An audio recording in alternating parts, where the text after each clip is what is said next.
On vient de passer 2 ans avec une grande supercherie qui a fait peur à beaucoup de gens.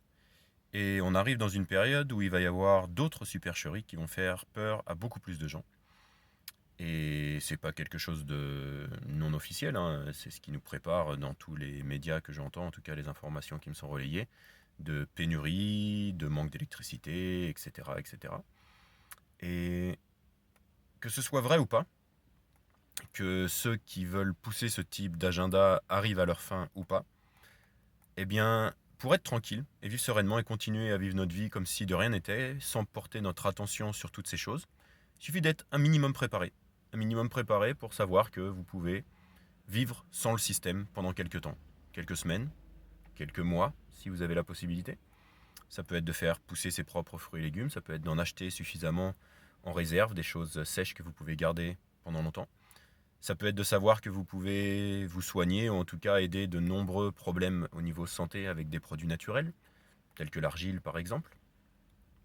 Ça peut être d'avoir suffisamment d'équipement pour savoir que vous pouvez soit vous chauffer si vous êtes dans une maison, un appartement, enfin en tout cas être tranquille à ce niveau-là, soit vivre même dans la nature avec quelques objets de base, un couteau, de la corde, une bâche, quelques petites choses comme ça qui peuvent vous permettre un sac de couchage, de vous dire ok j'ai ça dans mon sac à dos, si dans le pire des cas je suis dehors ou que j'ai froid, et ben je peux vivre dehors sans avoir de peur du froid, de la pluie, etc. Moi c'est quelque chose que j'ai appliqué depuis des années en ayant vécu en sac à dos autour du monde pendant plus de 10 ans.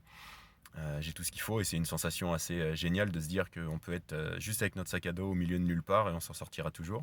Et puis si en plus on a un petit pot de beurre de cacahuète ou autre dans le sac à dos, là on est tranquille pour plusieurs jours.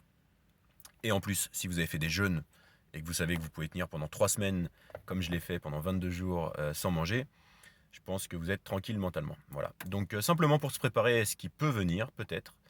Euh, un peu de préparation, c'est pas d'avoir peur, c'est simplement de se sentir plus serein en sachant qu'il y a des gens dans ce monde et dans cette politique qui ont des agendas qui sont différents des nôtres et qui n'ont pas nos priorités, notre bien-être en priorité. Donc voilà, simplement se préparer sans abuser et en ayant simplement quelques petites choses en se disant que vous pouvez survivre, vivre sans avoir besoin d'aller au magasin tous les jours, toutes les semaines, si jamais eh ben, il y a des pénuries et puis que vous pouvez vivre sans électricité si jamais c'est le cas pendant quelques temps aussi. Voilà.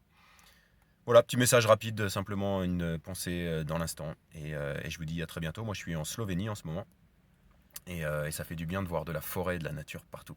Partout, partout, partout. C'est absolument génial. Il y a juste des collines et des montagnes et de la forêt absolument partout. C'est magnifique. Voilà, sauf là, je suis sur le parking d'un magasin. Parce qu'il faut bien aller au magasin aussi de temps en temps. Mais sinon, voilà. Allez, je vous dis à très bientôt pour une prochaine vidéo.